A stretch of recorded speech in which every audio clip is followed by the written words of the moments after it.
Hi, Mickey here with Hone Your Life. I'm sitting here doing dishes and I'm watching a video about UFC fighter Andrew Tate and his tweet that was quite inflammatory over the internet about how depression isn't real. Okay? Now, there's been a lot of controversy on it, a lot of misinformation on both sides. You got people like J.K. Rowling that come and weigh in.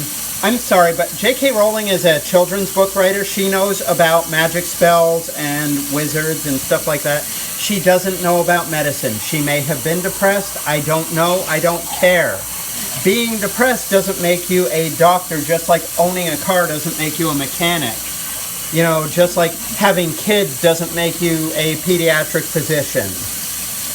Just because you have something doesn't mean you know anything about it. And that's the biggest problem with depression, is that most people who have it know nothing about it. In fact, most people who have it use it as a crutch, as an excuse.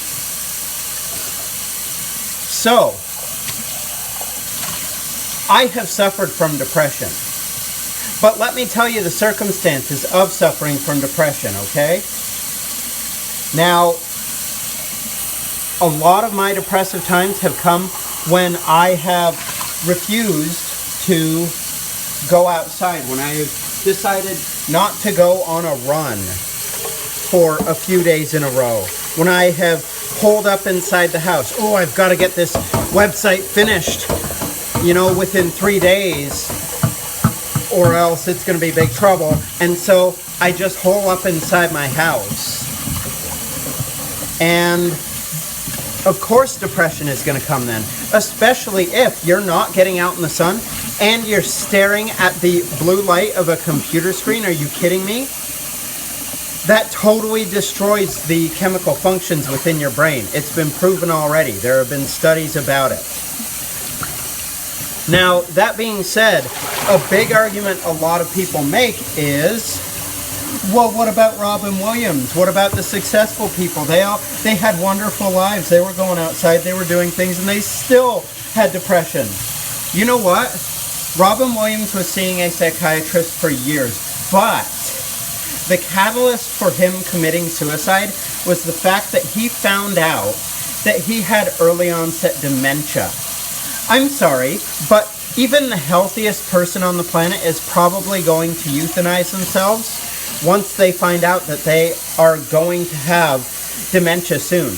Because nobody wants to spend their last days forgetting everything they've known, everyone they've known, and eventually forgetting how to breathe. I mean, seriously, do you want to spend 5 years out of your life crapping in a diaper and having your loved ones come clean you up as though you were a baby? Or would you rather go out with a little dignity, with a little choice? It troubles me that people like to boil it down to something so simple, though. It isn't real. No, it is a real thing. It is a real thing. Depression is absolutely real. But, as with everything, it is often something you do to yourself. If you insist on staying inside the house, keeping the curtains drawn, if you work inside an office under fluorescent lights all day, and then you go home to your house, and the only time you see the sun is when it's blasting you in the face as you drive west for home, then guess what? That's on you. You are the cause of your depression. You are the cause of your chemical disorder. And no amount of medication is going to fix it on a permanent basis. For years, I suffered from depression. I have even made a couple suicide attempts. My first one being at about age, 17, I think? I was prescribed imipramine, an antidepressant, for my depression and anxiety disorder. Okay? Now, one day I had had a particularly bad day. And so, depressive little narcissist that I was, which every 17-year-old is, come on. I decided to go lay on my bed, take the entire bottle of imipramine, and go to sleep. Hopefully forever. Now, here's the thing. I had written a suicide note. Who did I blame in that note? Did I blame myself? No, of course not. What depressed 17-year-old is going to blame themselves for anything? What's more, what person holding depression as a crutch is going to blame themselves for anything? Give me a sec. Nobody. Not at all. I did blame rock music that had, very negative connotations to it. The band Korn, all of their uplifting lyrics. At this point, now, at my age, and far removed from that, I think Korn is a fine band. And you know what? So did all their fans back then. They sang about things that were relevant to somebody in their late teens, early 20s, and that's it. That being said, I blamed them. I blamed my brother. I blamed society and the coldness of society. I was oddly unpoetic for a 17-year-old in my suicide note, which is kind of funny, actually. What I really was, though, was simply pathetic. Now, let's look at what was going on during that time. And yeah, this is a long-ass video. We're going to have to deal with that. Just going to have to go with it. During that time, I lived in the ghetto. Okay? Like a real life ghetto. Michael Moore said that there are no ghettos in Canada, that the worst place was that nice pretty place that he showed on Bowling for Columbine.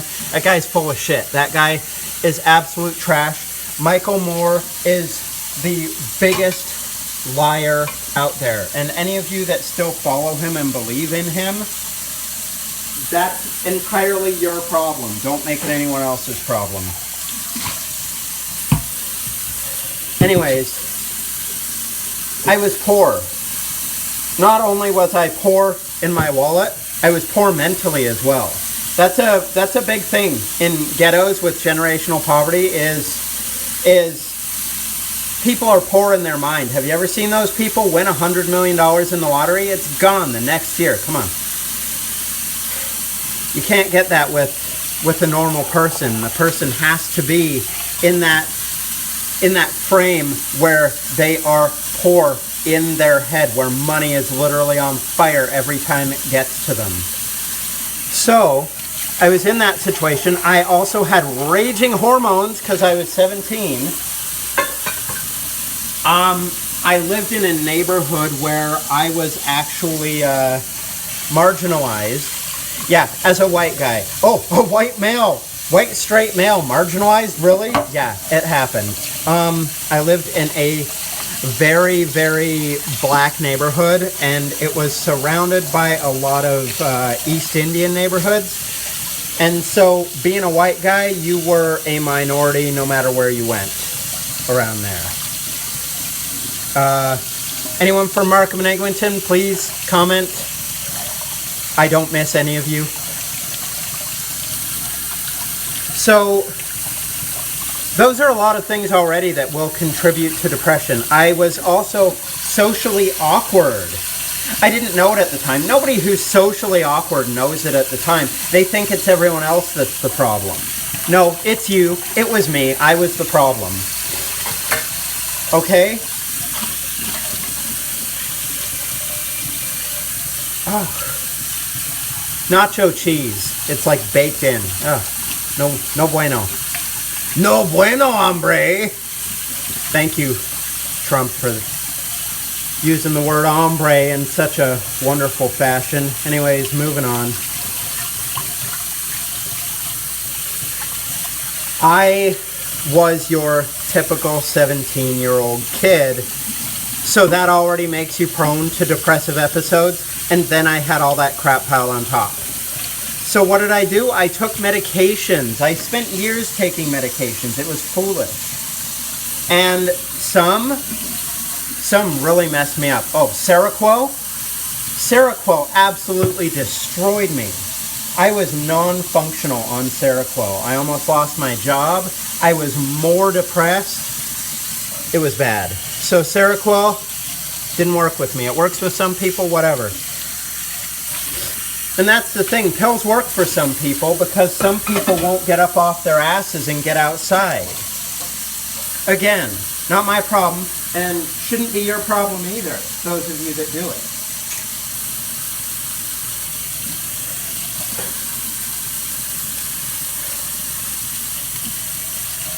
I stopped taking medications about 5 years ago, and I started exercising, running daily.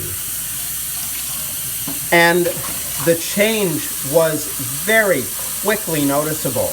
Once the chemicals had gotten out of my system, the chemicals from the antidepressants, once that was out of my system, and my body was producing its own nice hormones, its own proper chemicals. Smells great. Suddenly, life was peachy. Life was just wonderful. All of a sudden. Fancy that, huh? The people who sit and cry about depression tend to be these overweight, blue-haired, or neck-beardy people who would, they often, you know, they put themselves in the modern feminist category. They love to jump on all the latest social justice things. They're just all over looking for something to be angry or sad about. I'm going to run the disposal. Bear with me a moment. They're just so desperate to hop on any bandwagon that can channel their rage because they're filled with it and they don't have any real outlet. They haven't given themselves an outlet. They haven't given themselves sunshine and, you know, B vitamins and exercise and an actual working body. Instead, they expect pills to help them with everything. It's like the freaking Jetsons over here, you know? A pill for everything. When it comes right down to it, you gave yourself depression. Maybe there was an event that happened. Oh, a family member died or you lost a job. But instead of being sad about it for a couple days, eating a gallon of ice cream and moving on, you decided that this was your new homestead and you were going to set up shop on it. And you were going to stay there forever. You decided that. Because you spent every day continually thinking about that. Continually thinking about the negativity in your life. And do you know how I know this? I know this because I did it too. Again, where I grew up, you are mentally poor. Meaning you are mentally poor in every single way. You are mentally deficient. You are unable to count your blessings. Literally, physically, mentally unable to count your blessings. I was poor, but I was poor in an amazing country. They're since trying to take it down the crapper, but I don't care. I'm not there anymore. I was poor in a first world country. Not only that, my poorness was better than a lot of countries' riches.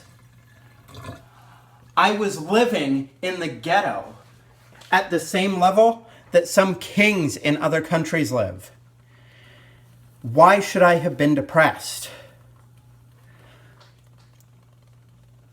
Everybody is going to suffer traumatic events. Everybody's going to suffer bouts of depression, small depressive episodes, things that are going to cause them to feel like the world is against them. But guess what?